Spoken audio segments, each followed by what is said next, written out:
보도록 하겠습니다. 자, 먼저 죄의 정의부터 우리가 한번 볼 건데 A번으로 거기 나와 있을 텐데, 죄가 이제 굉장히 중요하죠. 성경에서 굉장히 중요하게 다루어지고, 웨인 그루뎀이 이제 이야기하는 것은 뭐냐면, 성경에 나타난 인류의 모든 역사가 사실은 죄와 반역의 역사로 이제 요약을 할 수가 있다는 거죠. 근데 이제 죄와 반역의 역사일 뿐만 아니라 동시에 하나님의 구속 역사가 더 우위에 점하는 것으로 우리가 읽을 수가 있는데, 그 구속이 결국에는 죄를 전제하는 표현이잖아요.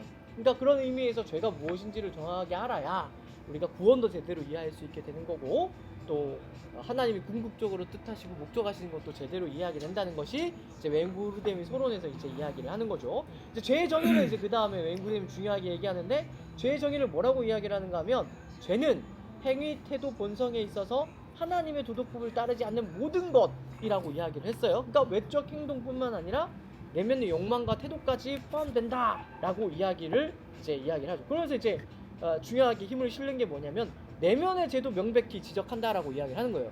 웨인 그루뎀이 이 이야기를 왜 할까요? 내면의 죄를 죄로 취급하지 않는 대가 있으니까 이 이야기를 힘주어서 한다라는 거예요. 거기가 어딜까요? 내면의 죄를 취급하지 않는 것? 내면의 죄를 취급 안 하는 데가 있습니다. 네. 어디요? 없을 것 같죠. 그러니까 우리가 이런 점에서 우리 이제 개혁주의 신학과 우리 얼마가 다 짬뽕이 돼 있거든요. 다 짬뽕이 되어 있는 바람에 이런 걸 우리가 모르는데, 로마 카톨릭이랑 그리고 아르미니우스주의, 웨슬리주의, 저쪽 감리교 이쪽 라인은 네? 내면의 죄를 죄가 아니다라고는 얘기 안 하지만 그래도 죄라 인정하는 거에 있어서 굉장히 주저하는 측면이 있어요.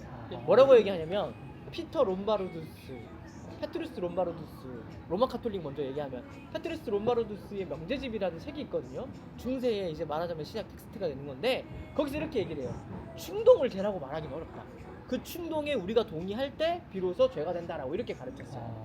그게 이제 로마 카톨릭 신학의 죄론의 근간이 되는 그런 내용이 되는 거죠. 그거는 그 어떤 아키다스.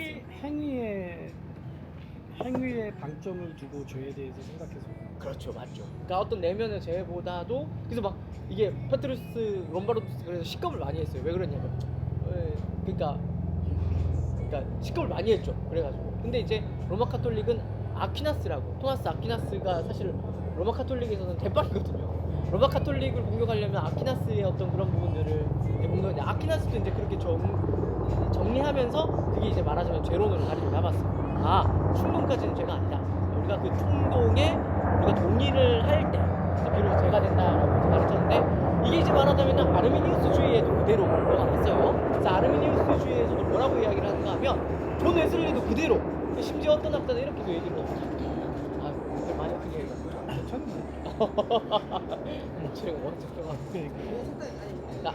이제 존 웨슬리도 뭐라고 얘기를 했는가 하면, 어떤 신학자는 아르미니우스주의보다 존 웨슬리가 더 이런 부분들을 강조했다라고 이렇게 비판하는 부분들이 있어요. 그러니까 이제 여기서 이제 뭐가 나오냐면, 웨슬리가 완전주의를 말할 수 있는 근거가 여기에 있는 거죠. 그러니까 죄의 충동이 아예 안 떠오르는 상태를 완전한 상태에 이를 수 있다라고 말한 게 아니라, 이렇게 말하자면은 이제 충동은 있을 수 있지만 거기에 이제 동의하지 않는 상태가 오래 유지될 수 있다라고 이제 웨슬리가 본 거죠. 근데 이제 그런 거에 대해서 이제 우리는 아니다라고 얘기하죠.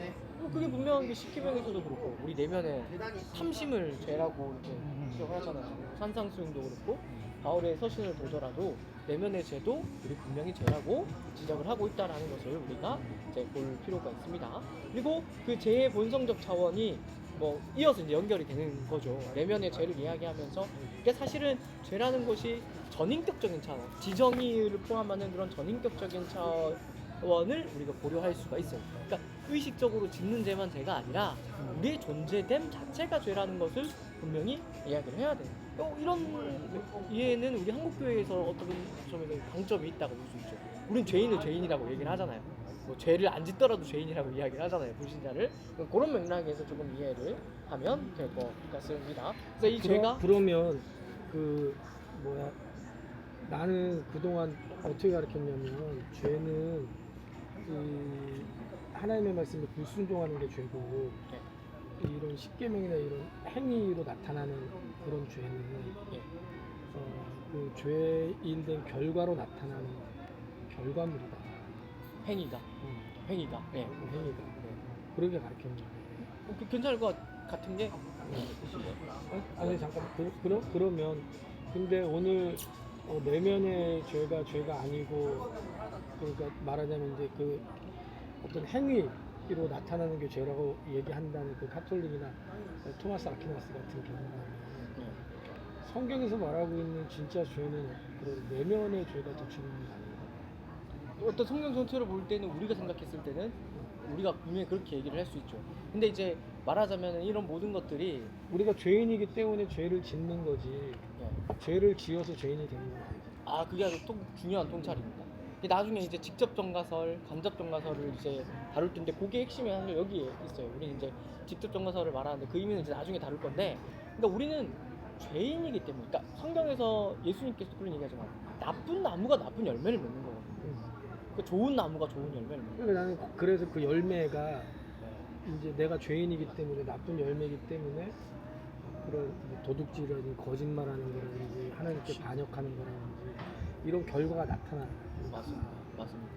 정확한. 근데 세상은 그걸 죄라고 얘기하고 그래서 성경적이지 않고 많은 사람들은 나는 죄인이 아니라고 맞습니다. 한다고 이렇게 가르쳐. 정확한 이유죠. 그게 맞는 거죠? 네, 틀림없이. 근데 이제 아르미니우스주의나 존 웨슬리의 입장에서 이제 접근을 하게 되면은 그런 것까지를 죄라고 말할 수가 일관된다. 일관된다. 그러니까 그런 측면을 우리가 좀 생각을 해볼 수 있어. 지금 보니까 그럼 원죄를 부인하는 거? 원죄를 부인한다고 부인하진 하잖아. 않겠지. 이게 웨슬리주의는 되게 재밌는 게 뭐냐면 얘네들은 그 뭐냐면 오직 은혜로 구원받는다 걔네들도 얘기해요. 그리고 전적 타락도 얘기를 해요. 진짜예요. 진짜 그렇게 얘기해요. 나도 여기까지는 들었어. 예, 얘기해요. 근데 그게 이해가 달라요. 그 다음도 분명히 얘기했을 거야. 근데 목사님이 작거나 예. 나는 그 다음부터는 안 들었을 거야. 이해가 이해가 나는데 이 사람이 원죄- 정말 녹음되는 거예요. 지금 다 찍고 있어 지금. 취소해줬어. 힘들어? 내가 얘기할 거야. 이 사람이 신천지다. 내가 영상을 만들 거다. 우리 안 선생님이 해요. 힘들어하잖아. 이런 것들을 데리고 내가 아니 목사님 무슨 말씀이에요? 가르쳐야 그러지 않는데 좀더 그 표정이었어. 그러니까 원죄를 인정해요. 전적 타락도 인정하는데 뭘 인정을 안 하느냐? 죄책을 인정을 안 해요. 그러니까 우리가 뒤에 볼 건데 원죄는 두 가지로 구성이 되거든요. 죄책과 죄오염으로 구성이 돼요. 죄책은 우리가 정가가 되고요. 죄오염, 죄된 본성, 죄된 성량은 우리가 이제 자연적인 출생에 의해서 우리가 물려받는다라고 가르쳐요. 근데 웨슬리는 뭘 안 가르치냐? 아르미니우스주의는 뭘 인정하느냐? 정가를 인정 안 해요. 정가를 인정을 안 해요. 그러니까 똑같이 원죄를 인정하는데 정가를 인정하지 않고 우리는 죄된 본성, 죄된 오염 이런 것들만 인정한다라고 가르치는 게 이제 웨슬리주의고 아르미니우스주의라고 무슨 차이가 와, 있지? 죄책의 정가 이거는 굉장히 좀 큰 차이가 있어요. 잘 들어봐야 인정을 되겠다. 안 한다고? 나도 이거 좀 헷갈린다. 요거 그게 뭔지 아닌가? 뭔 이거- 차이가 있는 거지? 일단 그거는 좀 이따 나중에 설명해 줘. 이렇게 넘어가면은 우리 진짜 아무것도 못 하고 오늘 그거만 얘기해야 되는데 어쨌든 나도 한번 신학교 다닐 때 그때 졸았나? 예. 아니 라면 나는 먹으러 갔나 보다. 지금 질문 생긴 게 죄가 뭐냐 그랬을 때 하나님의 도덕법이라고 해서 하나님의 도덕법이 구체적으로 뭐야? 왜냐면 우리가 먼저 얘기하면서 결국은 아담이 지은 죄를 이야기할 때 인간이 하나님을 닮아가려고 하는 이게 결국 하나님하고 같아지려고 하는 것, 하나님의 존재가 되려고 하는 것을 죄다라고 이야기하면서 결국 하잖아. 그래서 교만이라고 할 수 있죠. 그러면 이 하나님의 도덕법이라는 게 그것도 그 하나님의 도덕법 안에 들어가는 거야. 구르뎀이 그렇게까지 얘기를 하진 않는데 이제 뭐 이거는 이제 제가 소화하고 이해한 대로 표현하자면 이런 거예요. 그러니까 뭐냐면은 사실 이제 도덕법이라는 것이 무엇인가 하면은 처음에 주어졌을 때 이게 아담이 완성된 상태가 아니었거든요. 그러니까 하나님은 사실 아담과 하와를 통해서 이제 뭘 하려고 하셨냐면 자녀로 기르기를 바라셨단 말이에요. 그러니까 그 선악과 명령의 순종함을 통하여서 이제 말하자면 아담과 하와가 그러니까 시제작적으로 이렇게 표현해요. 죄를 지을 수도 있고 안 지을 수도 있는 그런 상태에 있었다라고 하는데 여기에 머물려는 것이 아니라 이런 율법을 주심으로 훈련을 시켜서 자녀된 영광에 이르기 하시는 것이 하나님의 궁극적인 뜻이고 목적이었거든요.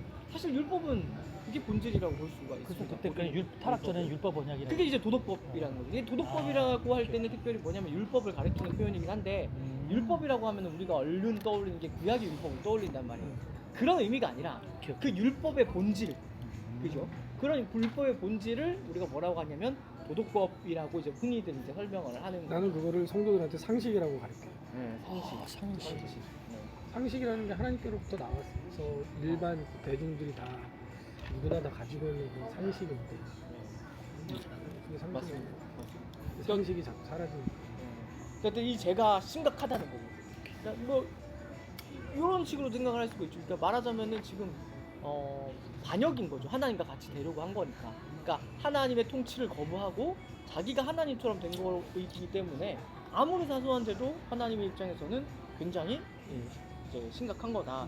이렇게 우리가 이제 할 수가 있겠죠. 다음 B번으로 넘어갑니다. 제 기원은 우리 뭐 당연히 이야기합니다만은 이게 이제 만이교에서 특히 이제 이게 그 기원이 됐는데 제 기원은 하나님이 아니라고 성경은 분명히 가르칩니다. 신비에 둘러싸여져 있다. 우리가 그냥 그렇게만 이야기를 할 수가 있어요. 근데 이제 여기서 더 나가서 이제 만이교 같은 경우, 조로아스터교 같은 경우 뭐를 얘기하는가 하면 성과 악이 힘이 대등하다라고 가르치는 거죠. 이게 뜻밖의 우리가 좀 힘을 주어서 가르쳐줄 필요가 있는데 왜 그런가 하면 이제 뭐 헐리우드 영화 보면 엑소시스트 이런 것들이 전부 다 이런 것들을 가르치거든요. 그러니까 오늘날 나오는 오컬트 영화가 전부 다 그런 걸 얘기를 해요. 뭐 이제 말하자면 구마 신부가 있는데 구마 신부가 막 아무리 기도하고 성경책 읽고 뭐 구마 의식을 행해도 귀신이 안 쫓겨나가잖아요. 뭐 서로 비등비등하게 싸우잖아요. 그런 관념은 성경에서 찾아볼 수가 없고 이건 오히려 비성경적인 마니교나 조로아스터교에서 이제 기원한 거라고 볼 수가 있죠. 누가 밥을 볶나 보다. 맛있는 냄새가 나. 네. 배부른데 맛있는 냄새가 나. 힘드네. 그러니까 그런 것들을 이제 이원론적 사고, 성과학의 이원론적 사고라고 우리가 말을 할 수가 있는데 절대 그렇지가 않다라는 것을 우리가 기억을 할 수가 있겠죠. 다만 이제 제외 궁극적인 기원에 대해서는 우리가 알 수 없지만 부르뎀은 이제 그의 그 최초로 이렇게 발현된 것, 제 기원이 우리 역사 속에 궁극적으로 드러난 것이 무엇인가 하면 이제 아담과 하와가 타락한 사건이라고 이제 거기서 이제 모든 죄, 그러니까 원죄가 등장을 하게 되는 거죠. 그러니까 원죄의 심각성이 지식과 도덕과 자아의 정체성을 통해서 이 선악과 사건을 해석한다라는 것을 좀 보면 좋겠습니다. 이 선악과 사건도 우리가 좀 힘줘서 얘기해야 돼요. 자주 설교도 해야 돼요. 왜냐하면 그냥 호기심 때문에 따먹었는데 하나님이 과민 반응한 걸로 제가 말하자면 많은 사람들이 오해를 하거든요. 일반 신도들은 그게 아니다.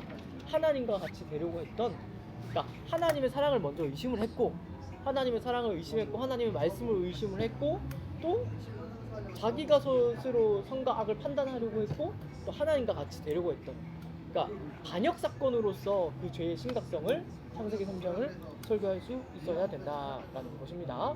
타락 사건의 역사성도 중요합니다. 오늘날 이게 왜 중요한지 알겠죠? 오늘날 보수적인 신학계 안에서도 이 창세기 3장 사건이 신화로 자꾸 해석하려는 흐름들이 있어요.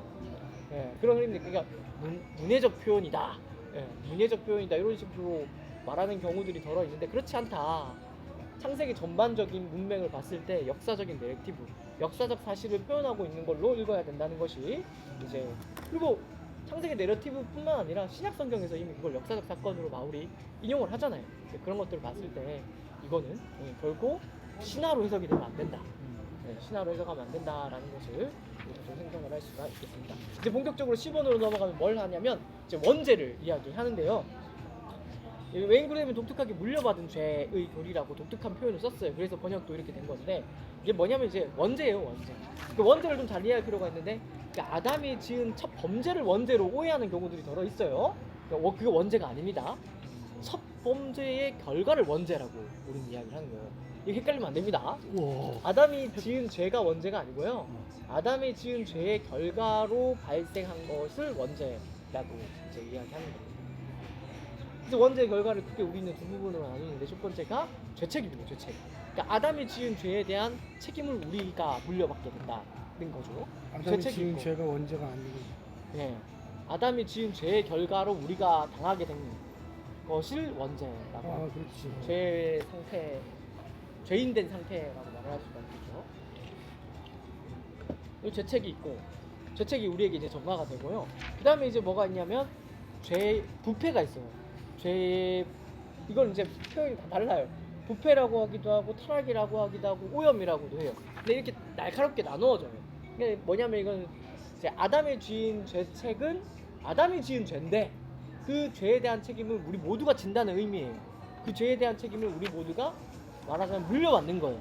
이건 언약적으로. 죄책이? 아담과 우리가 저기 뭐냐면은 이제 연합된 상태에 있기 때문에 언약적으로 보면 그 아담이 지은 죄가 우리의 죄가 된다라는 거죠. 그게 죄의 전가예요. 사도 바울이 한 사람으로 말미암아 죄가 세상에 들어왔다 이런 표현 쓰잖아요. 요걸 말하는 거예요. 네. 그래서 죄가 전가된다라고 첫 번째 우리 죄책을 이야기를 하고요. 이 죄책으로 끝난 게 아니라 이 죄책으로부터 무슨 이제 뭐가 발생하는가 하면 죄로 인한 본성의 오염이 일어나요. 죄로 인한 본성의 부패가 일어나요. 그럼 뭐냐면 우리가 이제 죄만을 기뻐하고 죄만을 선택하고 죄만을 즐거워하는 상태로 모든 인류가 이제 태어나게 된다라는 거죠. 그러니까 이 두 개를 우리는 이제 같이 이야기를 해요. 원죄를 여러 가지로 또 그렇게 두 가지예요, 두 가지. 갈라놨구나. 원죄는 한 가지가 아니에요. 이 두 가지를 꼭 같이 이야기해요. 그랬구나. 왜 이렇게 얘기하느냐? 죄책과 또 뭐라고? 죄 오염 또는 오염? 부패, 타락 이렇게. 부패, 타락, 오염이 같은 말이에요. 부패, 타락, 오염, 폴루션.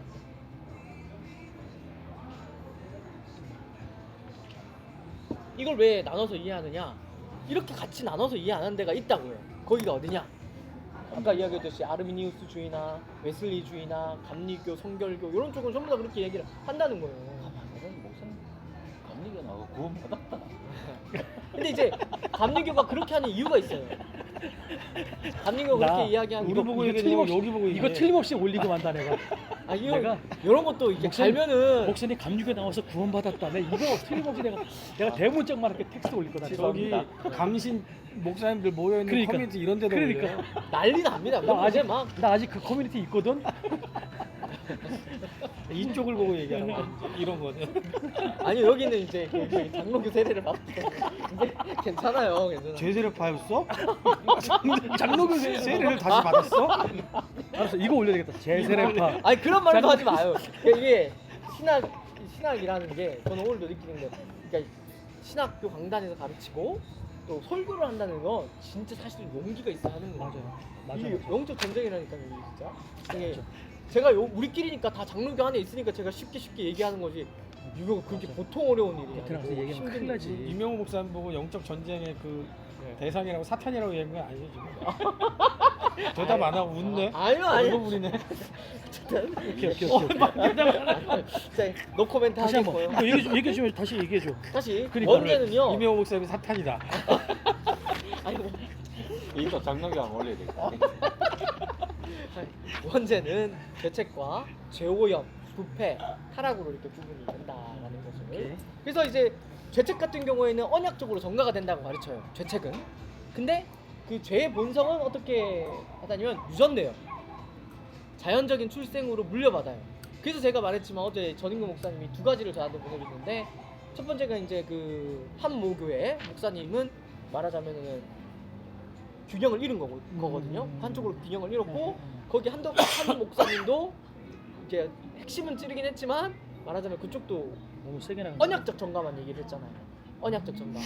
그게 아니라 죄책과 부패를 같이 얘기해야 돼요. 그 제가 얘기하지만은 그렇다고 뭐 내가 옳다 이런 게 아니라 그러니까 어쨌든 이게 책 같은 거를 통해서 권위 있는 책을 통해서 그 내용이 정말 제대로 얘기하고 있는 건지 확인하는 작업이 굉장히 필요하고 저도 처음에 월경 인태설을 얘기하죠. 도대체 무슨 얘기인가? 왜냐하면 저는 진짜 처음 들어봤어요 월경 인태설을. 근데 이제 자료를 찾아보니까 이제 저도 이제 다시 공부를 해보니까 이게 이렇게 맞물려서 이런 얘기를 하는구나를 깨닫게 됐는데 요점은 이겁니다. 원죄는 언약적으로 죄에 대한 책임을 물려받고요. 그리고 죄의 본성은 피와 살을 통해서 자연적인 출생에 의해서 물려받는다라고 우리 개혁주의 신학은 가르친다라는 것을 언약적으로 전가받는 거예요. 죄책은. 죄책은 전가고 오염과 부패는 유전이고. 예, 물려받는 거죠. 근데 지금 오염과 피와 부패는 살로 육체적으로 유전된다고 얘기했네. 그 피와 살로 했는데 그 피와 살이라는 게 뭐냐면 자연적인 출생을 얘기하는 거예요.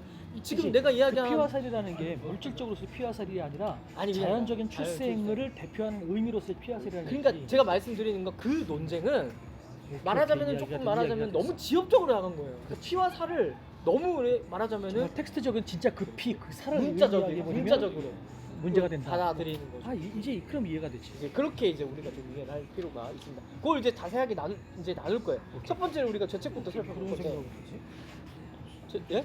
아니 어떻게 그런 생각을 할까? 그러니까 저도 어르신들 그래서 그런 생각하는 사람 월경 많더라. 인태설을 내가 많더라. 도저히 뭐야. 내가 어저께 봤는데 예. 나는 그 단어를 듣기는 했어 월경이 돼서. 근데 이거는 뭐 생각하거나 찾아볼 깜도 안 된다고 그래서 그냥. 근데 지금 얘기한 것처럼 지금 피와 살로 지금 유전된다. 유전이라고 물려받는다고 그랬잖아요. 그러니까 이 말을 고지것대로 받아들이면 다 그렇게 얘기하지. 피와 살의 죄가 유전받는데 어떻게 마리아를 통해서 아기가 예수 그리스도가 아기로 잉태되냐 이렇게 얘기가 되는 거지. 그거는 어떻게 보면 그냥 성령으로 잉태됐다. 맞아요. 그게 이제 웨스민스터 소요문답을 제가 이제 얘기했든지, 그러니까 존 목사님이 되어가지고 있죠 지금 이렇게 얘기하는데. 그래서 웨스민스터 소교리문답이 뭐라고 얘기하냐면, 자연적인 출생에 의해 태어난 모든 사람들은 죄의 본성을 물려받는다고 가르쳐요. 자연적인 출생이라는 표현을 썼는데, 이건 왜 그러냐면 최 목사님 정확하게 지금한 것 같이 이건 초자연적 출생, 그러니까 성령에 의한 출생을 약간 염두에 두고 쓴 표현으로 우리가 이해를 할 수가 있어요. 거기에 대한 반환법으로 쓴 건데 받아들이는 사람 입장에서는 이거를 텍스트적으로 받아들이는 거예요. 그게 아니면 예수님이 메시아로서의 가치가 없는 거예요. 맞습니다. 근데 이제 그러니까 요게 그 논쟁문을 보면은, 그러니까 내가 봤을 때 너무 이게 지엽적인 거에 묶이는 바람에 어렵게 풀렸게 됐는데, 이게 뭐냐면 이제 맞아. 뭐가 돼 있냐면은, 이제 말하면 예수님의 인성이 문제가 되는 거예요. 오케이, 성령의 초자연적 출생 오케이. 근데 이제 말하자면은 이게 그럼 예수님의 인성이, 인성과 신성 다 문제가 되는 거지. 웨스트민스터 소교리문답이나 모든 신앙 고백서는 사실 이렇게 꼭 표현을 써요. 살과 피를라는 표현을 써요. 살과 피를 취해서 예수님이 인성으로 났다고 얘기를 하거든요. 그거는 그냥 육신을 입고 이 땅에 태어났다는 걸 맞아요. 표현하기 맞아요. 위해서 그렇게 얘기하는 거예요. 그렇게 이해하고 넘기면 되는데, 근데 이제 말하자면은 그 한 목사님이 봤을 때는 한 목사님 여기 있어. 그 이제 월경 잉태설을 반박하신 목사님, 개혁주의 지금 그래도 나름대로 잘하는 분이에요. 예, 반박하신 분이 있는데, 이제 뭐라고 얘기하면 이제 전도관 박태선 그리고 통일교 이게 피가름이라는 거를 얘기하잖아요. 그러니까 그걸 보고서 뭘 했냐면은 자연적인 출생에 의해서 죄가 물려받는다는 거를 이제 말하자면은 간과를 해버린 거죠. 그러니까 그런 점에서 우리가 균형을 잃었다라고 그걸 평가할 수 있는 거예요. 피바름이 박태선 전도관 박태선. 문선명 이전에 나왔더만. 아 그래요? 그 기원은 난 잘 모르겠는데. 그게 엄청 오래됐더라고. 일제시대 때 그 내가 이번에 그 이단에 대해서 이렇게 보면 책을 봤는데, 그 평양 대부운동 때 이 성령의 역사도 강했지만 악령의 역사도 강했더라고. 거기서 이상하게 믿은 사람들이 우리나라 이단의 시초가 됐어. 이용도 아닙니까 이용도? 이용도도 아니고 피가름도 있고 이 머리가름도 있어. 진짜. 그런 거 있어. 그러니까 이게 우리가 조금 이단들이 진짜 신학 공부해야 됩니다. 이게 건강하지 않은 신학에서 그 피가름이 하는 것들. 잠깐만. 그럼 그 여기서 사람들도 성경을 엄청 연구했고 우리가 성경은 이제 많이 읽죠. 이상하게 연구해가지고 우리가 자연적 출생으로 태어난 거기에 대해서 그 원죄를 가지고 태어났다 이런 식으로 얘기를 하잖아. 그러면서 그 예수님이 결국 요셉의 정자를 통해서 태어난 게 아니라 성령의 잉태로 태어나서, 그러니까 다시 말해서 남자의 정자를 통해서 태어난 자연적 출생이 아니기 때문에 예수님이 죄가 없다 이렇게 얘기를 하잖아요. 그럼 다시 말하면 이걸 조금 더 깊이 들어가 버리면 요셉의 남자의 정자와 그러니까 남자의 피 안에 죄성이 있다 이렇게 또 해석이 될 수 있지 않나? 남자의 피 안에 죄성이 있다. 어른들은 다 그렇게 해석하잖아. 아이 그거는 또 아니지. 왜냐하면 피가 되물림 된다기보다 그 거기서 말하는 거는 성경에서 말씀하는 그런 의미가 아니라 어떤 자연적인 출생, 남자와 여자가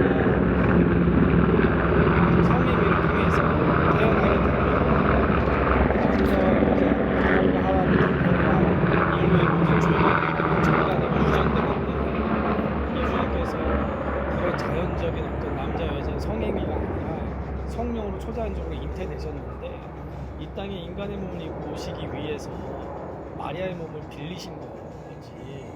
그렇게 이해되는 거 아니에요? 이게 저는 이게 참 중요한 그런 말들이 뉘앙스 안에 문제라고 허점들이 생각이 조금씩 보이는. 허점이기보다 이게 중요한 건데 뭐냐면 이런 거예요. 그러니까 이래서 신학이 중요하다라는 말씀을 좀 드리고 싶은 게 뭐냐면, 성경 해석이요, 우리 인간이 자세하게 이런 경우 해봤는지 모르겠는데, 성경을 일단 어느 한 구절에 꽂혀가지고 그거 계속 보다 보면은 남들이 모르는 걸 내가 발견할 때가 있잖아요. 야 이거 내가 신박하다 잘 발견했다 이런 생각이 들 때가 있다. 나도 그런 거 좀 있었으면 좋겠다. 아 그래? 그런 경우들이 이단들한테 많죠. 이게 뭐냐? 아, 난 이단은 될 가능성이 없네. 그게 아니라 초대 교회에서 이렇게 성경을 해석함으로써 말하려고 했던 것이 무엇인지를 사실은 우리가 정확하게 봐야 되는 거죠. 사도 바울이 자기가 전통을 물려줬다라고 하거든요. 바른 전통이 있다라고 얘기를 하거든요. 디모데서 보면 그렇게 얘기해요. 디모데에게 바른 전통을 가르치라고 이야기를 하거든요. 그러니까 우리는 그 바른 전통에 서 있어야 돼요.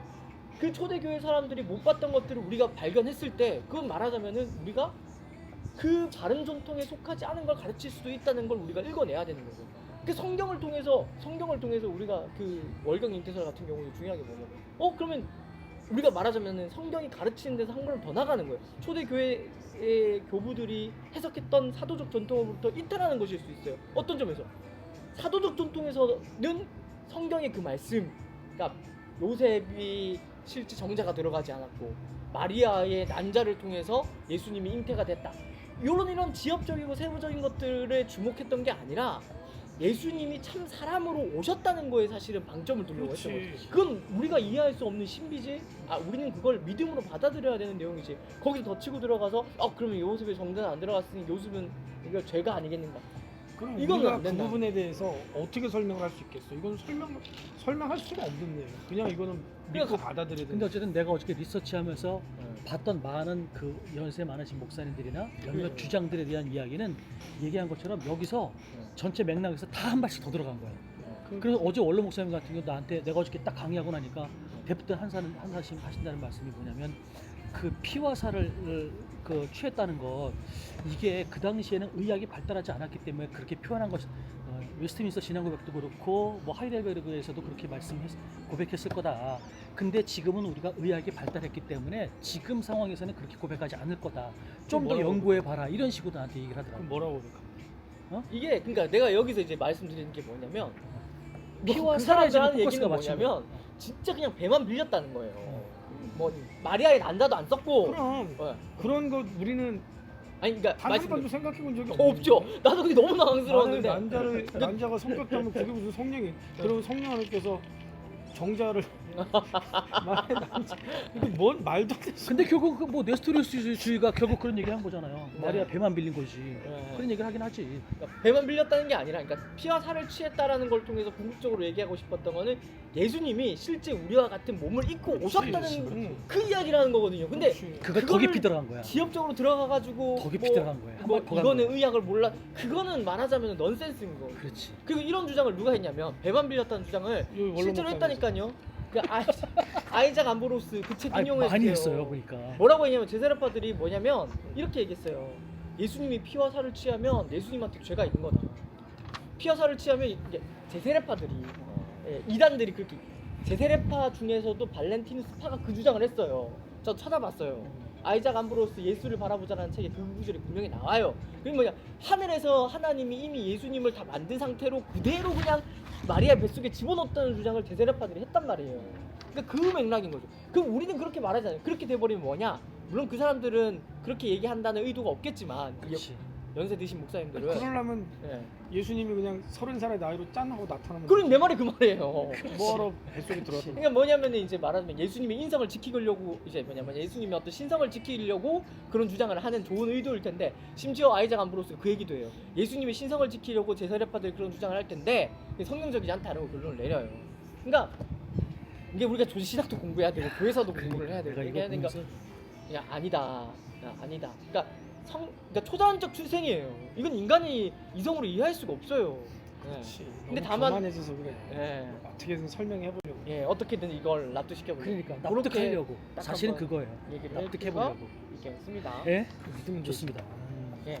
그래서 이제 원죄가 죄책과 이제 부패로 나누어진다라는 거 봤고요. 그러니까 이렇게 원죄를 얘기를 하면 이제 이 교리에 대한 반발이 있죠. 우리가 날 때부터 죄인으로 태어난다니까, 죄책과 죄된 본성을 가지고 태어난다라니까 반발이 있는데, 이제 이걸 여기에 대한 고전적인 설명은 이거예요. 그러니까 아담이 언약적 대표로서 죄를 지었기 때문에 그 죄가 우리에게로 전가되는 거다, 이렇게 가르치거든요.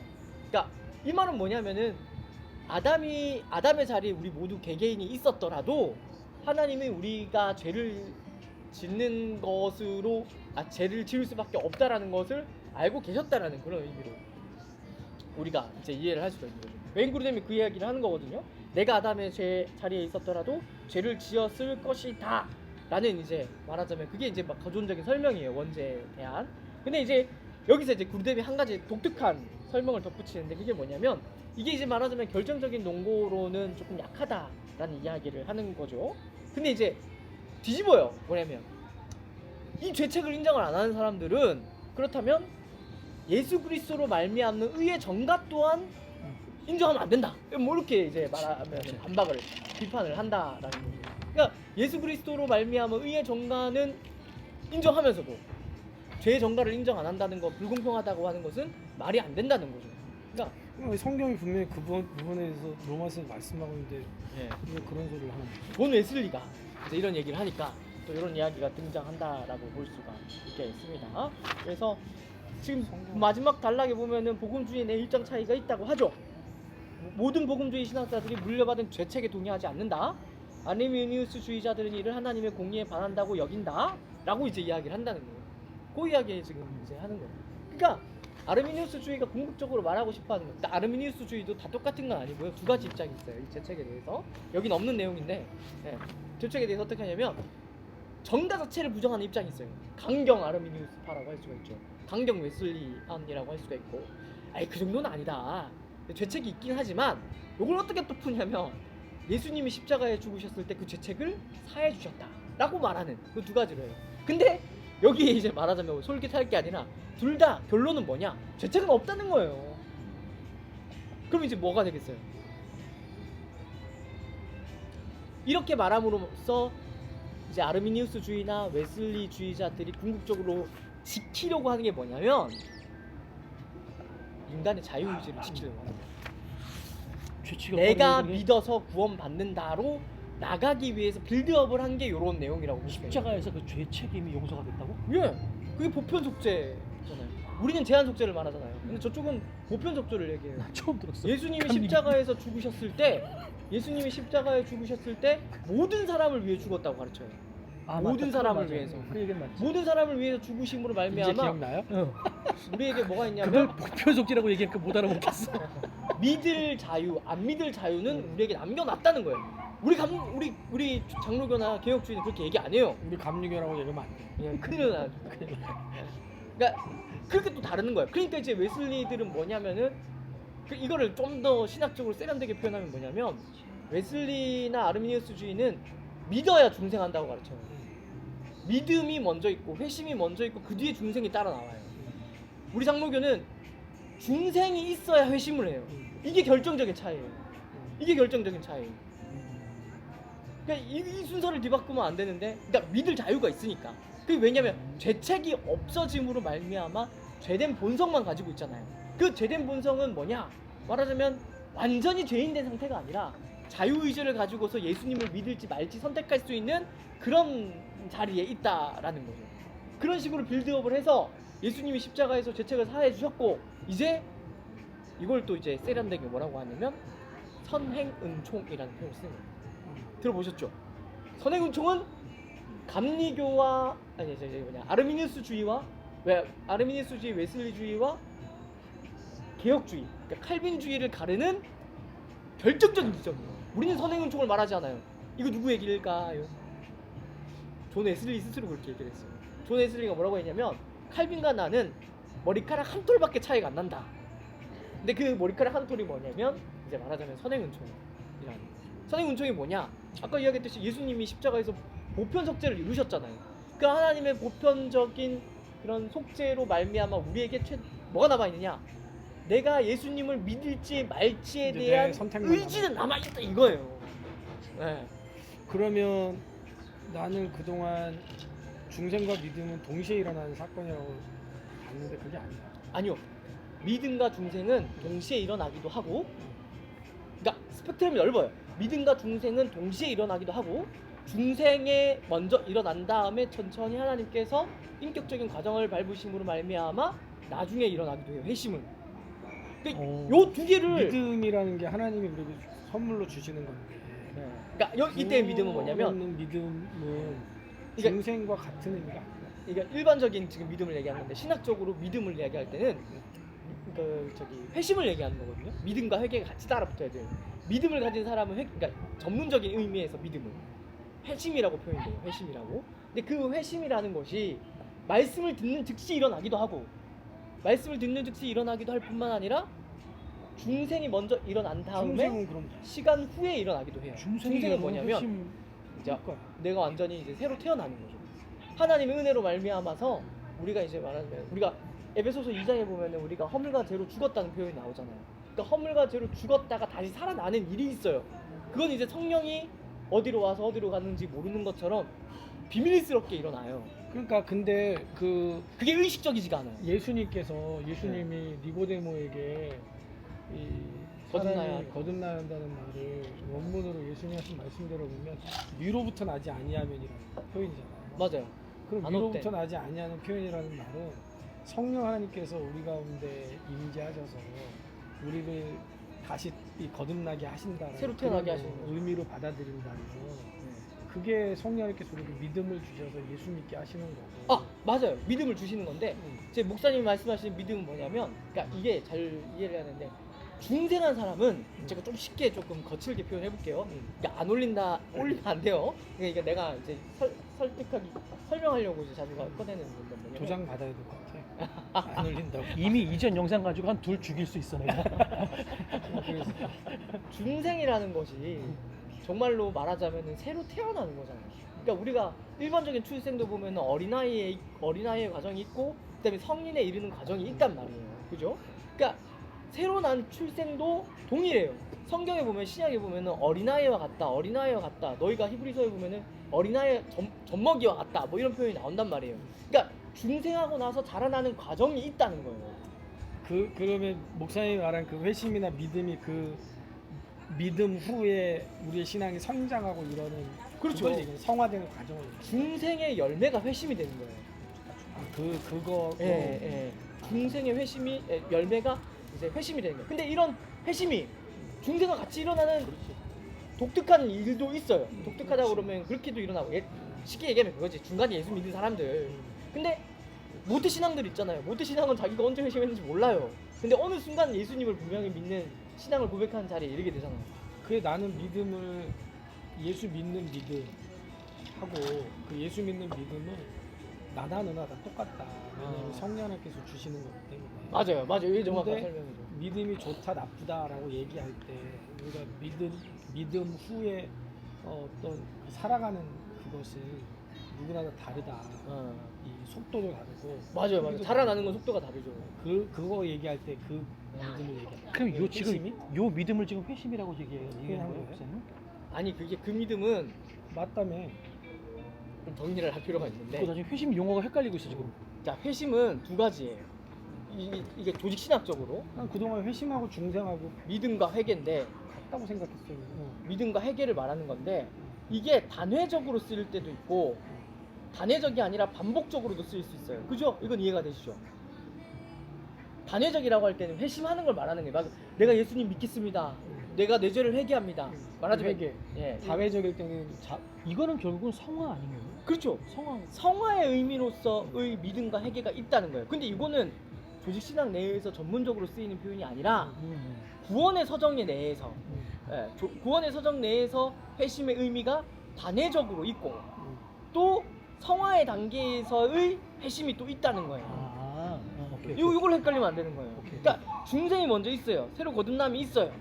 중생이 거듭남이 있는데 중생이 일어날 때 회심은 같이 일어날 수 있어요. 그렇지. 뭐냐면 내가 예수 믿기를 결단하는 그렇지. 그게 같이 일어나는 경우도 있는 반면에 어느 정도 일정 시간이 지나서 회심에 이르게 되는 사람도 있어요. 단회적 회심을 말하는 거예요. 이걸 오르도 살루티스라고 해요. 구원의 서정.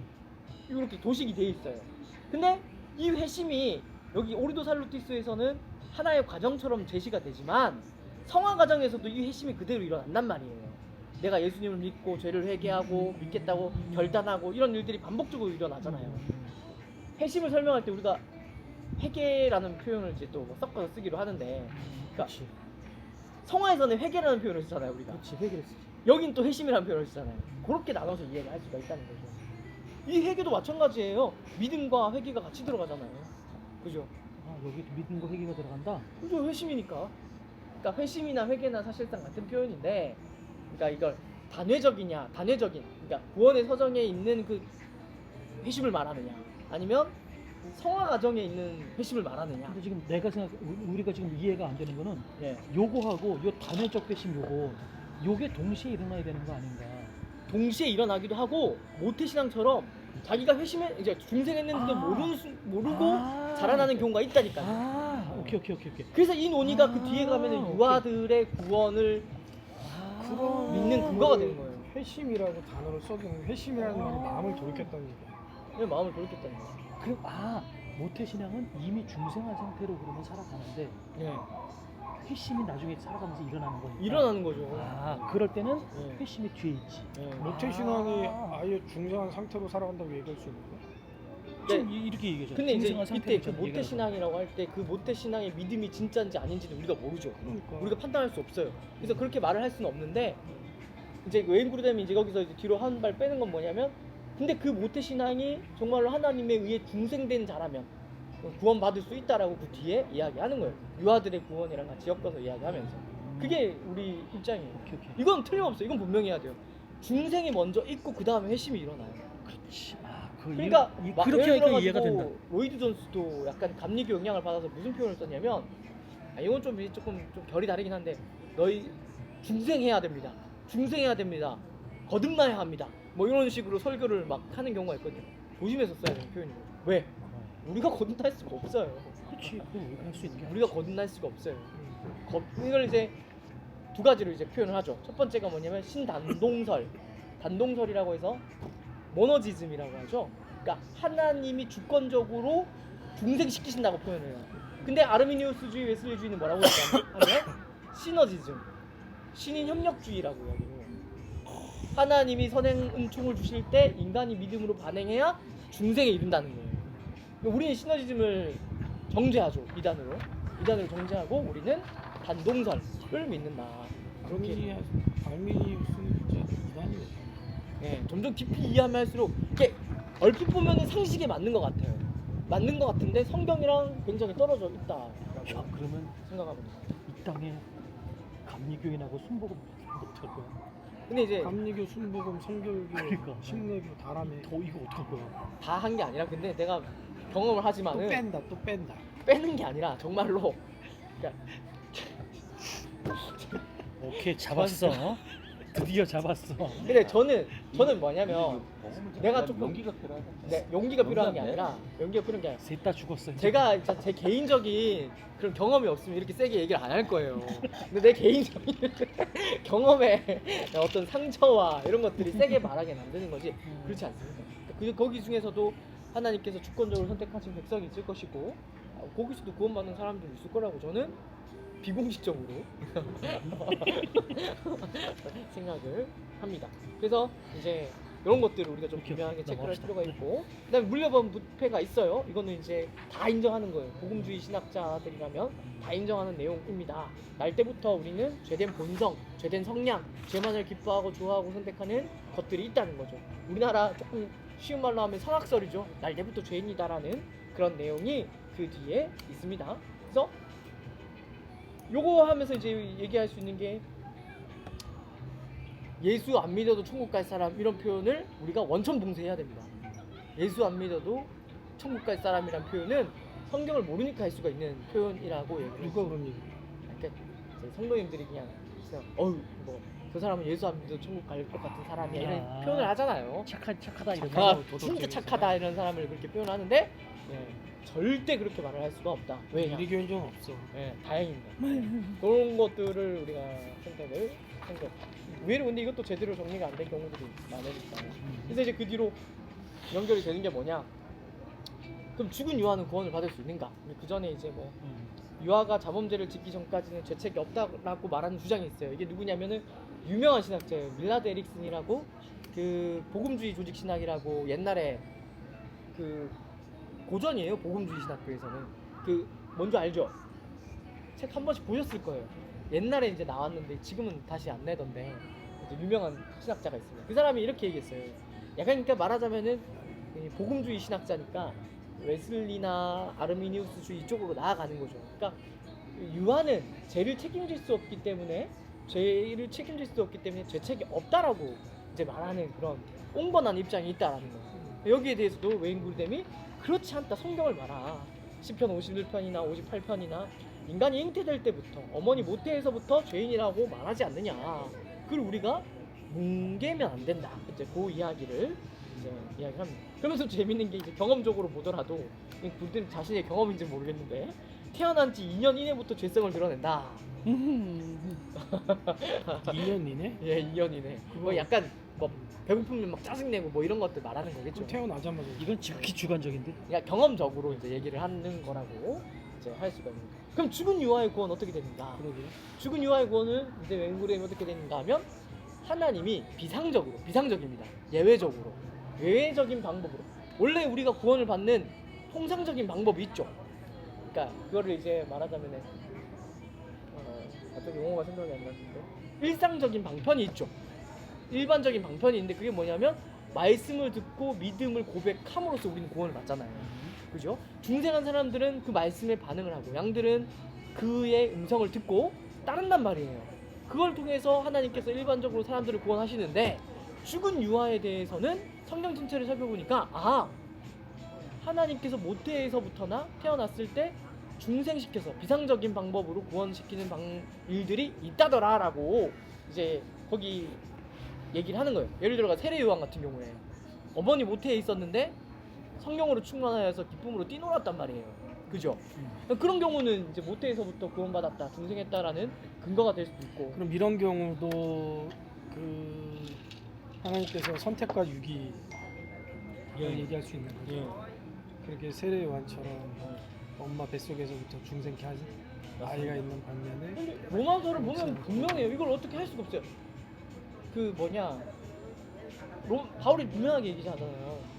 야곱과에서가 나기도 전에 하나님께서 선택하셨다라는 말이 나오잖아요. 근데 이제 여기에 굉장히 큰 박람을 가졌던 사람이 누구냐면 존 웨슬리였죠.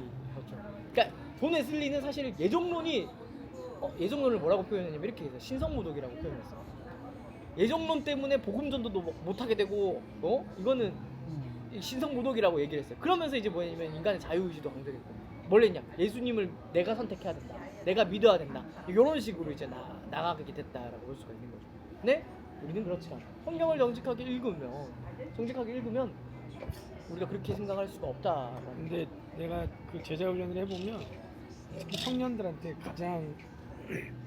가장 문제가 되고 받아들이기 어려워하는 게 맞습니다. 예정론이에요. 맞아요. 선택과 유기. 그러면 목사님, 내가 아무리 전도해도 내가 사랑하는 친구가 하나님께 선택되지 못해 유기됐다면 얘는 그러면 지옥 가는 거예요? 그렇다. 그걸 이제 그렇게 나도 얘기해요. 이거에 대해서 정말 설명하기 너무 힘들더라고. 예정론. 두 가지를 얘기할 수가 있는데 첫 번째는 뭐냐면 예정론이요 되게 재밌어요. 예정론을 개혁주의 신학 안에서 굉장히 발전을 했는데 개혁주의 신학자들도 두 부류로 나눠요. 예정론은 가급적이면 구원의 확신이 있는 신자들한테 가르쳐. 이렇게 말하는 신학자들이 있고 아니다, 무슨 소리냐, 예정론은 우리 개혁주의 신학의 핵심이다, 가장 먼저 가르쳐야 된다 라고 말하는 이게 두 축이 있어요. 그러니까 그만큼 이제 예정론이 구원의 확신을 안에 가진 사람한테 가르치면 더 그러던데. 뭘 좀 아니까. 근데 저는 여기서 무슨 생각이 하냐면 영적인 진리죠. 그지. 예수님께 속한 양은 그 음성을 들어요. 예수님께 속한 양은 그 진리를 들었을 때 마음의 불편함을 느끼면서도 그걸 믿음으로 고백을 해요. 그러니까 나는 예정론이 어떤 의미에서 어떤 뭐랄까 오케이. 그런 반응들을 시금석이다. 이끌어내는 시금석 같은 어. 표현이 너무 좋아요. 시금석 같은 그런 역할을 한다라고 생각이 들어요. 그 두 예정론을 번째 믿느냐 안 믿느냐가. 예. 근데 또 잘 적용을 해야 되는데 이제 두 번째는 이제 김강열 교수님 같은 경우에 예정론은 칼빈도 그렇게 하거든요.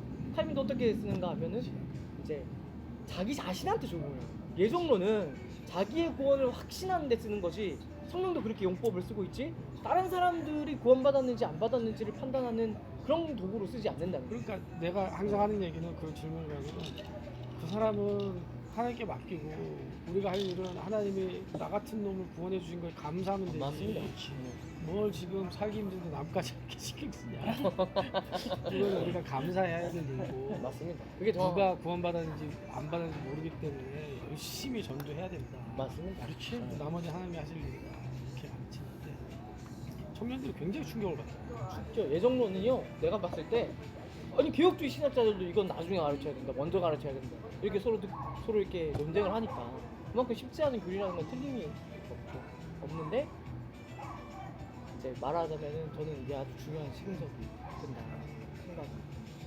그렇다고 또 뭐 아르미니우스주의나 존 웨슬리가 뭐 그건 못 봤다 이런 얘기를 하는 게 아니라는 걸 이해를 하셔야 됩니다. 근데 왜 아직도 아르미니안 왜 아르미니스 주의하면 나를 자꾸 건드려? 아, 그게 아니라 이 사람 이거 진짜 그게 아니라 이게 무슨 사람이 그게 아니라 옆에 왜 자꾸 나를 아니 그게 건드리는 아니라 거야? 옆에 앉아 계시니까 내가 많이 읽으면 전용 이렇게 할 수 없잖아요, 전용 원장님. 목사님이 감리교 신학교를 대충 다니는 게 하나님의 예정이라 선택이었고, 만약에 열심히 다녔으면 절대로 총신 안 했지. 네, 사적인 깊이가 약한 게 예정입니다. 할렐루야. 그래서 어쨌든 근데 이제 그래서 신자들의 자녀는 이제 그렇게 우리가 이제 정리할 수가 있고요. 불신자의 자녀는 모른다라고 정확하게 이제 이야기해야 된다라고 그렇지. 말을 합니다. 그리고 그래서 이렇게 이제 죽은 유아의 구원을 이렇게 정리할 수가 있겠고요. 그리고 이제 원죄와 자범죄를 같이 이야기하잖아요, 그죠? 이제 그 마지막으로 이제 자범죄를 이야기할 수가 있는데, 자범죄는 자연스러워요. 우리 최 목사님 처음에 이야기할 때 것처럼 나쁜 나무는요, 나쁜 열매를 맺을 수밖에 없어요. 나쁜 열매를 맺지 않아도 나쁜 나무면은 심판받고 지옥 가요. 그 이제 이야기를 한다라고 보면은 되겠습니다. 그래서 우리의 능력을 따라 우리의 책임도 정해지는가, 이 이야기가 왜 나오냐면 이제 펠라기우스도 그렇고 반펠라기우스라고 말할 수 있는 로마 카톨릭이 이런 이야기를 하거든요. 하나님이 무언가를 명령하셨을 때는 우리가 거기에 순종할 수 있기 때문에 명령하신 거지. 예, 이런 논리를 가지고 온단 말이에요. 근데 우리는 절대 그럴 수 없다. 절대 그럴 수 없다. 그래서 여기서 뭐냐면 율법의 제1 용도가 나오는 거예요. 율법의 용도가 세 가지가 있는데 첫 번째 용도가 정지적 용도거든요. 하나님이 우리에게 율법을 주신 첫 번째 이유가 뭐냐면 우리의 죄인됨을 깨닫기 위해서 주셨다라는 것을 우리가 충분히 이해를 해야 됩니다. 지킬 수 있으니까 그렇게 말하는 건 어디겠어요? 지킬 수 있다고 말하는 거는 반펠라기우스, 로마 카톨릭이나 웨슬리나 아르미니우스주의가 되는 거예요. 가장 먼저로 우리는 우리가 지킬 수 없다는 거를 우리가 좀 말할 수가 있어야 된다라는 거죠. 그 이야기를 우리의 능력을 따라 우리의 책임이 정해지는가, 그 이야기 이제 하는 거예요. 그렇지 않다라는 이야기를 말하고 있다는 것을 얘기를 합니다. 인간은 어느 때든지 말하자면 하나님의 완전한 도덕법 앞에 책임을 지는 존재라는 것을 우리가 말을 해야 되고, 그렇게 할 때 은혜가 가장 빛나는 거예요. 우리는 오직 은혜로 구원받잖아요. 그러니까 그런 거를 우리가 말을 할 수가 있습니다. 죄에도 이제 정도의 차이가 있느냐라는, 죄에도 3번인데요. 죄에도 정도의 차이가 있느냐라는, 그러니까 죄의 경중이 있느냐 그 얘기예요. 거기에 대해서 우리는 의도하는, 거기 질문에 담겨있는 의도에 따라 예라고도 답할 수 있고 아니다라고 할 수 있는데, 첫 번째는 기본적으로 모든 죄는 심각한 죄죠.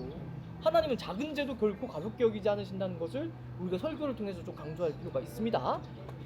예, 있습니다. 근데 이제 그렇게만 대답하면 또 균형을 잃는 거고, 또 뿐만 아니라 이제 성경을 보면은 하나님께서 소재와 되죄를 구분하는 그런 어떤 경향들을 우리가 발견할 수 있다고 이제 그루뎀이 이야기를 해요. 가야바의 죄가 빌라도보다 더 크다고 얘기하셨거나, 작은 계명이 있고 더 중요한 계명이 있다고 말씀하셨다거나, 뭐 이런 것들을 이야기하신단 말이에요. 또 형벌도 다르게 적용을 하는 부분들이 있고, 그러니까 그런 것들을 봤을 때 모든 죄는 하나님 앞에서 심각한 죄지만, 그럼에도 불구하고 죄의 경중, 예를 들어서 우리가 지도자한테 더 큰 죄를 하나님이 정죄하고는 하시거든요. 그러니까 그런 것들을 봤을 때도 죄의 동기나 죄를 얼만큼 반복하는지나 지도자의 자리에 있는지 없는지를 따라서 죄의 경중이 있다라는 거, 그걸 우리가 같이 조금 이야기를 해야 할 것입니다. 그러니까 죄의 정도를 해야 되는 이유가 뭐냐면 목회에 도움이 되기 때문에. 오늘날에는 건징이라는 개념이 아주 그냥 세속적으로 바뀌고 아예 안 하는 방향으로 바뀌기 때문에 이제 참 심각하게 돼버렸는데, 무슨 냄새? 맛있는 냄새. 다음에 근데 이거 먹을까? 쭈꾸미 같아, 쭈꾸미. 쭈꾸미? 네, 여기 쭈꾸미 성경에서 죄의 경중을 구분하는 어떤 데이터나 어떤 그런 거는 없나? 데이터라고 하면 구체적으로 뭘 말하는 거야? 어떤 거를 더 큰 죄로 여기건 그거는 성경 자체 내에선 연구를 좀 해봐야겠지만 연구돼서 나온 그건 없어요. 그러니까 정리해 놓은 책들이 있어요. 이게 청교도들이나 그 로마 카톨릭이 대제 소재를 고해 성사 때문에 굉장히 발전시켰거든요. 그걸 우리가 비판적으로 받아들일 수는 있겠죠. 그런 책들을 레퍼런스를 우리가 참고를 할 수가 있겠습니다. 근데 이제 어쨌든 간에 예를 들어서 이런 거 있잖아요. 고린도전서 보면은 뭐 계모랑 같이 사는 거에 대해서 야 니들이 그럴 수 있냐 내쫓아야지 뭐 이런 식으로 얘기하는 부분도 있잖아요. 이런 것들을 우리가 성경을 통해서 우리가 이제 말하자면 적용을 할 수가 있겠죠. 그러니까 성화를 위해서는 성화를 우리가 제대로 교회의 역할이 뭐냐면은 신자들의 어머니라고 제가 말씀드렸거든요. 칼빈이 얘기를 했거든요. 그럼 키우려면은 징계가 있어야 돼요. 히브리서에서도 아버지의 징계를 말하는데 이 외인그루뎀은 모르고 지은 죄랑 알고 지은 죄 부지 중에 지은 죄. 그렇게 대죄 소재 이렇게 구별하는 거 아닌가? 모르고 지은 죄는 조금 내가 모르고 그런 경중이 있다는 거죠. 네. 알면서 레위기 보면은 그런 게 있으니까 그런 부분이 이제 말하자면 하나님 앞에서도 있을 것이다라고 이제 말을 하는 건데 그렇다고 뭐 죄가 심각하지 않다 그런 얘기를 하는 건 절대 아니고 이런 소재와 대조를 통해서 대죄는 어떻게 해야 되냐 권징을 해서 버려야 된다는 거예요. 소재 같은 경우에는 경책하고 권면해서 대죄에 이르지 않도록 바늘 도둑이 소도둑되지 않도록 경책해야 된다는 그 이야기를 말하자면 하고 싶어 한다는 거예요. 버려야 된다는 건 죄를 버리게 해야 된다는 거야. 그 사람을 버리라는 거야. 죄를 버리게끔 해야 되죠. 죄를 버리는 거죠. 그러니까 말하자면 대죄를 지을 때도 그 사람을 우리가 출교하잖아요. 근데 성경 본문 그 고린도전서 본문을 잘 읽어보면은 그때도 그 사람을 포기하라는 의미가 아니에요. 출교가 그 사람이 그 죄의 심각성을 깨닫고 다시 돌아오게끔 만드는 데 권징의 목적이 있는 거지. 그 사람 너 이제 출교했으니까 땡 너 지옥 가 이런 의미가 사실은 아니다 라는 거죠. 그래서 그렇게 우리가 생각을 해볼 수가 있겠습니다. 그리스도인이 죄를 지으면 어떻게 될까요? 첫 번째, 법적 신분은 변하지 않습니다. 구원이 취소되지 않는다는 말이에요. 우리의 신분, 우리의 자녀됨은 그대로 유지가 됩니다. 그러나 이제 죄를 지음으로 말미암아 어떻게 되는가 하면 아마 우리 목사님들도 다 경험을 해봤을 텐데 하나님과의 교제가 깨지고 양심의 평안을 잃어버리고 삶이 이제 그리스도인으로서의 삶이 망가지게 되는 거죠. 그런 이제 얘기가 있습니다. 그렇다고 하더라도 구원이 취소된다 안 된다? 절대 그렇지가 않다. 왜냐? 우리의 구원은 우리의 어떠함이 아니라 하나님의 붙으심에 달려 있는 것이기 때문에 그렇게 우리가 이렇게 이야기할 수가 있는 거예요. 근데 이제 저는 이제 말하자면 이런 하나님의 붙으심을 강조하면서 하나님의 심판이 정말 무시무시하다는 거를 좀 가르칠 필요가 있다고 생각을 해요. 왜냐하면 구원이 취소 안 된다 생각하면은 우리 죄인의 심정으로는 그러면은 하나님이 어차피 우리 구정물에 놀아도 깨끗하게 씻기실 거면 맨날 구정물에 놀아도 되는 거 아니겠냐. 로마서에 그 내용이 나오잖아요. 예. 이게 칼빈주의 가장 큰 맹점인 것 같아요. 예, 여기 어떤 게 약점. 웨슬리주의는 정말 좋아요. 웨슬리주의는 그러니까 쉽게 말하면 너 그렇게 신앙생활하면 지옥 가. 이걸 말할 수 있어요. 전도하고 교회 부흥시키려면 성결교나 웨슬리안으로 가야 돼요. 그래서 저기 막 한국교회가 섞어서 설교하는 강단에서 맞아. 근데 아직도 기억나는 게 거기 교회 사모님이 나한테 와서 이런 얘기했거든요. 그 목사님 그런 얘기 했지만은 자기가 굉장히 은혜 받은 목사님, 부흥사 목사님 뭐 이렇게 설교를 하나 보내는데 거기서 뭐라고 했냐면 되게 멋있어요. 딱 분위기도 봤어. 이제 부흥사 목사님이야. 앞에 사람들 쫙 앉혀놓고 여기서 구원받는 사람 한 사람이라도 있으면 참 좋겠다 이렇게 딱 얘기하는 거를 왜 다짜고짜 반응만 그러니까 옛날 부흥사들 다 그랬어요. 약간 카리스마 딱 있잖아요. 맞아. 그런 이제 말하자면 이제 그런 식으로 이제 말하자면 신앙이 쌀벌해지는 거죠. 그러니까 남을 정죄하고 심판하는 쪽으로밖에 나갈 수가 없게 되는 그런 것들이 있습니다. 근데 우리는 심판의 엄중함을 강조한다고 그럴 때 어떤 식으로 강조해야 될까? 그러니까 하나님이 예를 들어서 이스라엘 백성들이 바벨론 유수를 당하잖아요. 나라가 빼앗기고 예루살렘 성이 망가지고 바벨론 포로가 됐는데 그때도 하나님이 이스라엘을 포기한 건 아니었거든요. 그렇지. 그잖아요. 그때 결국에 예수님을 이스라엘 백성들에게 보내시잖아요. 그 말하자면 근데 그럼에도 불구하고 이스라엘 백성들한테 바벨론 유수는 정말 충격적이었을 거란 말이에요. 그러니까 그와 같이 하나님의 심판이 무시무시하다. 하나님이 자녀라고 해서 말하자면 박영선 목사님 이런 표현을 해요. 예수 안 믿는 사람들은 그냥 죽지만 우린 더 죽어나간다 이런 표현을 써요. 그러니까 더 고달프다. 예수 안 믿는 사람들의 삶도 고달프지만 예수 믿는 사람들의 삶은 도고달프다. 예수 안 믿는 사람들은 고아로 이 세상을 살아가기 때문에 고달프지만 우리는 부모가 있기 때문에 그 부모가 우리를 훌륭하게 키워내기 위하여 가만 안 놔둔다. 뭐 이런 식으로 표현을 하는 거죠. 회초리를 더 많이 맞는 거죠. 그런 식으로 우리가 말을 할 수 있죠. 상급도 잠깐 언급이 돼요. 제가 지난번에 얘기한 불 가운데 받는 구원, 불 가운데서 받는 구원, 그런 맥락이 있다라고 말씀을 드렸습니다. 그래서 이런 것들도 같이 우리가 그리스도인의 구원에 대해서 얘기할 수가 있겠습니다. 그럼에도 불구하고 이제 회심하지 않은 복음주의자들, 그러니까 이야기하는 거예요. 그러니까 뭐 오직 은혜로 구원받는다고 하면은 제대로 신앙생활 안 하는 사람도 있잖아요. 예, 그런 사람들 실제로 미국에서는 이게 논의가 돼요. 값없는 은혜 운동이라고 이제 뒤에 나올 거거든요. 이 사람들은 뭐냐면 예수님을 믿겠다고 이제 말하자면은 동의만 하면 그건 맞는다는 거예요. 진짜로 이렇게 말하는 데가 있습니다. 딱 사형리가 그 얘기하는 거예요. 오직 정말로 은혜로만 구원 받는다고 말을 하는 거예요. 그러니까 어디냐면 달라스 신학교에서 이걸 조금 이야기를 해요. 그래서 우리는 이제 말하자면 비판을 많이 하는데 이게 미국에서는 폴 워셔인가? 예, 그분이 그걸 엄청 비판하더만. 예, 존 메가더랑 폴 워셔가 이제 얘기했는데 이게 뭐냐면 그 유명한 주제권 논쟁입니다. 주제권 논쟁이라고 하는 아주 유명한 논쟁인데, 근데 이제 우리는 뭐라고 하냐면 이렇게 이야기해요. 개혁주의 신앙은 참된 믿음은 행위가 필연적으로 나타나게 되어 있다라고 말해요. 행위로 구원받지 않아요. 행위는 구원의 근거가 아니에요.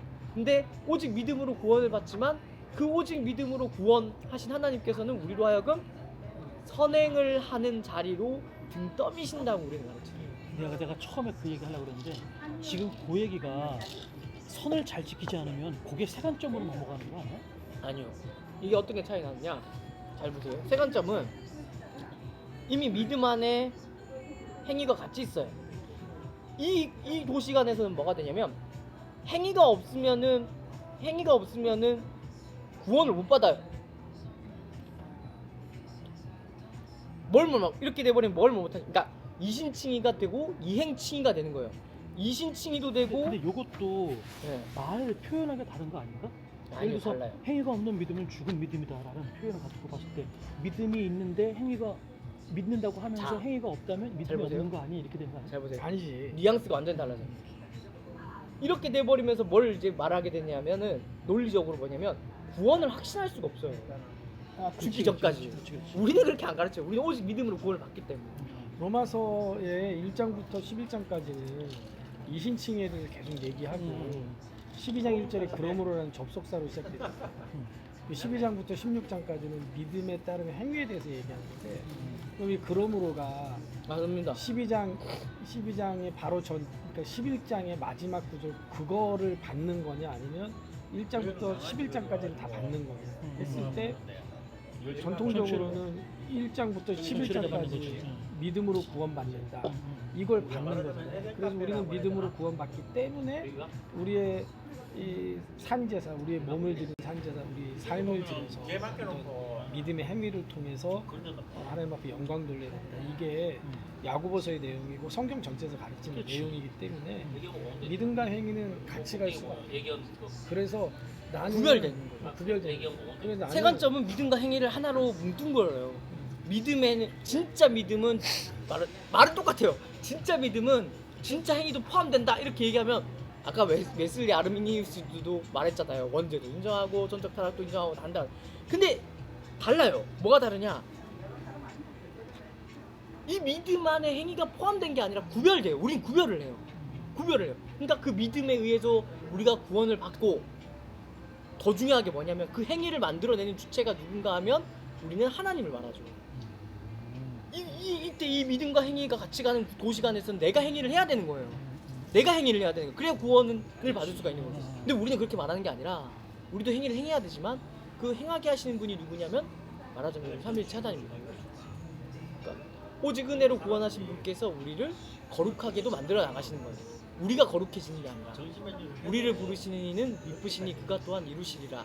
데살로니가 전서에 나오는 말이거든요. 그러니까 우리는 이걸 강조해요.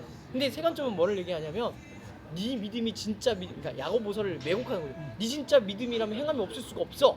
너 그 믿음, 그 참된 믿음 없으면 구원 못 받아. 뉘앙스가 완전 달라요. 그러니까 세관점에서는 이신칭이라고 해도 되고 이행칭이라고 해도 상관이 없어요. 그 말인지 알겠죠? 그러면 그러니까 내가 지금 어떤 목사님 그 회복의 그 김민호 목사님이라는 분이 있는데 그분이 가만히 뉘앙스를 보면 되게 세관점적인 강조가 되게 강하다. 지금 내가 얘기하는 거 들어보니까 그러네. 그러니까 그러니까 이분이 무슨 얘기하냐면 그런 거야. 어저께 그 이제 예수 그리스도 신성과 인성 얘기하면서도 결론적으로 이 사람이 무슨 얘기하냐면 뭐 어떻게 얘기하더라? 우리가 하나님에 대해서 바른 믿음을 갖지 않고 있으면 그러니까 바른 믿음을 가지면 우리가 비참함에 빠지거나 우리 삶에 열매가 없을 수 없다. 이런 얘기하면서 우리 안에 열매가 없고 우리 인생에 왜 아직도 비참하냐? 그건 네가 믿음이 똑바로 되지 않아서이다. 이런 식의 뉘앙스를 푸더라고. 그럼 이게 오히려 얘기한 이 세 관점의 이야기하고 더 가까운 거 아니야? 그러니까 이게 되게 전체 텍스트를 봐야 내가 정확하게 그렇겠지, 말을 할 수가 그렇겠지. 있는데 그냥 말하자면은 이걸 어떻게 좀 표현할 수 있느냐. 이거 지금 그러니까 말을 이렇게 어떻게 강조점을 두느냐에 따라서 네. 이게 지금 얘기한 것처럼 이신칭이 같은 말이라도 달라요. 그러니까 이신칭이냐 세관점이냐 이게 뉘앙스 같은 말인 것 같아 달라. 이게 말하자면 네가 그딴 식으로 신앙생활하면 너 구원 못 받아가 말하자면 그쪽이고 그런 거지.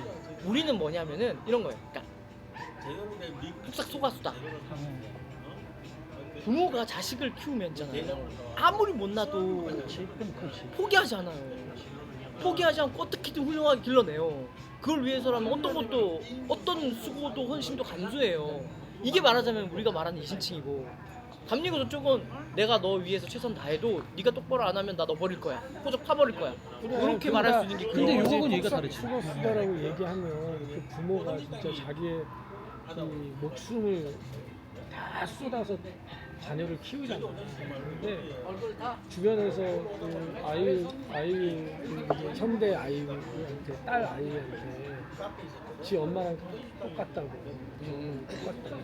그게 뭐냐면 걔가 이제 표현을 할 때 이제 계속 엄마 아빠의 진짜 이 피와 땀을 먹고 일본 유학 가고 그러는데 결국에는 이제 미워하면서 닮는다.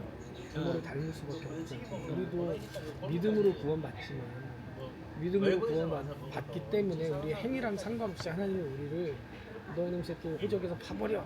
그래서 호적에서 파버리진 않는다. 근데 나중에 이제 시간이 지나면 지날수록 나도 모르게 부모를 닮아가는 거지. 맞아요. 부모를 닮아가는 게 아니야. 그러니까 그 나는 이거를 어떻게 가르치냐면 성도들한테 고린도전서를 예를 들어서 성경은 우리에게 믿음에 대해서 가르치는 책이지 사랑을 가르치는 책은 아니다.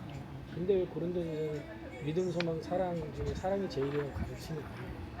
이건 고린도 교회 성도들이 믿는 사람들인데 그 사람들이 믿는다고 하면서도 서로 사랑하지 못하고 서로 당을 지어서 싸우고 그러기 때문에 믿는다고 전제하고 나서 그 다음에 이 사람들한테 특수하게 이렇게 얘기하는 거다 이렇게 가르쳐요. 그러니까 믿는다고 전제하고 나서 그렇죠. 근데 사랑이 없으니까 이 부분을 네. 강조하는 거다. 그러니까 성경은 항상 믿음이 최고지 사랑이 최고가 아니에요. 근데 예수님이나 성경에서 말씀할 때 서로 사랑해라 이거는 일반 대중한테 한 얘기가 아니라 믿는 사람한테 한 얘기가 아니에요. 맞죠. 제가 어제 설교하는데 지금 딱 얘기를 했는데 그거 맞아요. 그렇지 않아. 근데 사람들 예수님께서는 오해하거든. 그렇게 얘기하잖아요. 너희가 서로 사랑할 때 세상이 너희가 내 제자인 줄 알리라 이렇게 얘기하셨거든요. 그러니까 이건 맞는 말이에요. 그러니까 결국에 우리 신자는 그러니까 예수님이 그렇게 얘기했거든요. 그 누구보다도 자기 자신을 더 사랑해라. 나를 더 사랑하지 않는 자는 내게 합당하지 않다. 이런 표현을 마태복음 11장에 하시는데 사실 그 얘기예요. 무슨 얘기인가 하면 그러니까 예수님의 사랑을 우리가 알아야 우리가 누군가 사랑할 수가 있는 거예요. 거기 이제 말하자면 믿음이죠. 그러니까 그런 식으로 우리가 생각을 할 수가 있어요. 그러니까 어쨌든 요점은 이거예요. 제가 가장 강하게 아르미니우스주의나 웨슬리주의를 비판하는 건 뭐냐면 나는 그게 진짜 신성불이라고 생각하는 게 뭐냐면 하나님은 당신의 택한 백성을 결코 포기하지 않으세요. 근데 웨슬리주의는 이걸 말할 수가 없어요. 그래서 제가 자꾸 선을 긋는 거예요. 걔네들은 내가 똑바로 안 하면 결국 하나님이 너를 버리실 거다라고 말할 수밖에 없어요. 그리고 신앙이 쌀벌해져요. 예언서를 봐도 하나님이 그치, 뭐라고 그건 해요? 그치. 내가 너 자꾸 이러면 호적에서 파버린다. 맞아요. 근데 파버리지 않거든. 내가 아니 나는 결국 지금 예언서는 항상 마지막에 뭐냐면 야 이제라도 돌아오면 내가 용서해줄게. 지금은 돌아. 나도 계속 내 메시지도 사실은 박영수 목사님이랑 하는 것처럼 계속해서 예언서도 마찬가지고 결국적으로 하나님이 오적 파버린다고 해도 결국 안 파버리지 않냐. 끝까지 용서하고 붙잡고 계시는 게 이게 하나님의 사랑이다. 절대로 놓지 않냐. 이게 내 메시지에 나도 주에 매부당이거든. 그런데 그러다가도 어떤 교회 안에서의 행동이나 섬김이나 이런 쪽에 내가 강조하려다 보면 이런 거지. 믿는 자라면 그 삶에서 열매가 나타날 수밖에 없다. 그건 이제 이신칭이 믿음으로 거듭나고 그렇지, 구원받는 그 이후에 그렇지. 그게 이제 어떤 내 노력이나 내 의지라기보다 그렇지. 변하게 하시는 그런 성령의 역사. 그 사랑 안에서 닮아가고 변화되어가는 그런 것과 차원으로 열매가 맺혀질 수밖에 없다. 근데 이걸 내가 거꾸로 또 해석을 해주는 거야. 근데 만약에 혹시 그렇다면 혹시 아직 우리 가운데 변화가 일어나지 않는 거라면 다시 한번 생각해봐야 되는 거 아니냐? 이런 식으로 얘기를 한다면 이거 내가 잘못된 얘기야. 마지막만 내가 잘못한 것 같다는 얘기야. 나는 그 내가 체험적으로 나는 어렸을 때 이제 내가 모태 신앙이고 우리 아버지 목사님이고 나 어렸을 때 이제 내가 말을 할 수 있을 때부터 너 나중에 크면 뭐 되려면 목사님이 된다고 했어. 그리고 예를 들면 총회 성경고사 대회 1등하고 있거든.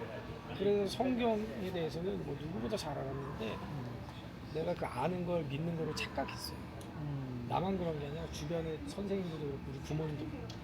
근데 내가 중학생이 되고 우리 아버지가 개척을 하고 경제적으로 너무 힘들고 막 학교에서 진화론 배우고 하니까 내가 믿는다고 생각했던 그 알미 흔들리는 거야. 그래서 내가 보니까 나는 믿는 게 아니라 알고 있던 거였더라고. 근데 하나님께서 나를 이제 고등학교 1학년 때 막 피를 토하게 하시고 막 이제 죽음 직전까지 몰아가시면서 내가 믿는 과정을 그러니까 말은 진짜 위로부터 나는 경험을 했거든요. 수련회 가서. 그래서 그 경험을 하고 난 다음에 나는 그 전까지는 막 입이 굉장히 얼었어. 친구들한테 욕 안 하면 말이 안 되고 굉장히 심자름도 좀 하고 막 그랬는데 그때 고등학교 1학년 때 여름 수련회 때 예수님 인격적으로 만나고 나서 완전히 한 180도 싹 바뀐 건 아니지만 내 제일 먼저 말부터 바뀌더라. 왜냐면 내가 똑같이 그러니까. 욕을 하기가 너무 부끄럽고 창피한 거야. 그래서 어느 순간 욕이 싹 사라지는 거야. 그래서 나는 생각할 때 그 중생과 회심을 똑같이 생각한 거야. 그래서 그렇게 되는 거 아닌가. 그러면서 조금씩 내가 그전에 아무 생각 없이 했던 뭐 예를 들면 신호등 안 지키고 막 건너가고 이런 것도 부끄러워져서 신호등 지키게 되고. 근데 내가 죄인이라는 걸 깨달은 게 뭐냐면 부목사가 돼서 교회 차를 운전하고 다니다 보니까 다시 신호를 운전하겠다. 그래서 내가 죄인이구나 먼저. 근데 존 목사님 얘기하신 게 틀린 얘기는 아니에요.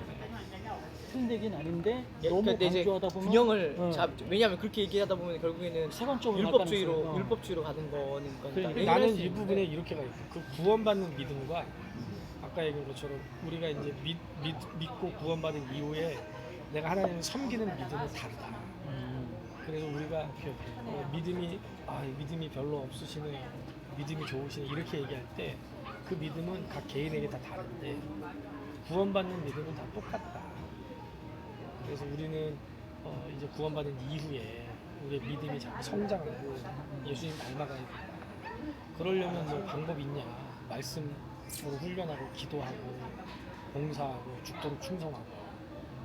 이건 지금 목회적인 이제 색깔 때문에 그런데 우리 교회는 다들 막 집사거나 장로잖아. 다 연세가 60, 70대씩 뭐 신앙생활 기가 막히게 막 오래 한 분들인데 삶에 전혀 변화가 없고 요지부동인 거야. 이제 이런 것들 때문에 내가 답답하니까 자꾸 뭔가 액션을 해야 되고. 근데 그게 우리가 보면 우리도 그 훈련을 해보면 장로님들 하나도 못 하나도 안 움직여. 그냥 너무 답답한 거야 내가. 교회에서 몇 년 다니고 11조하고 주일 성수하니까 때가 될 장로가 된 거야.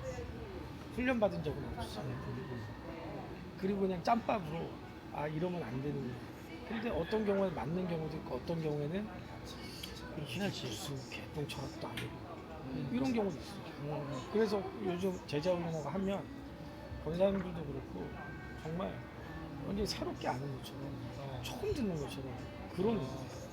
그래서 그동안 한국교회가 훈련한다고 하면서 훈련을 거의 안 해요. 우리 권사님들 뭐라고 자기들 안 받아본 훈련이 없대. 그럼 무슨 훈련 받아봤냐? 베델 성서. 마삭하게 알지. 다 알지 뭐. 근데 그거랑 이 말 그대로 이제 성경을 공부하는 거랑 성경으로 훈련하는 거랑 굉장히 다른데 그 차원을 모르는 거예요. 그래서 하나하나 내가 깜짝 놀란 게 나는 사역 훈련 처음 해보고 사역 훈련 처음 하니까 처음에 거의 한 번을 로마서 8장만 해요.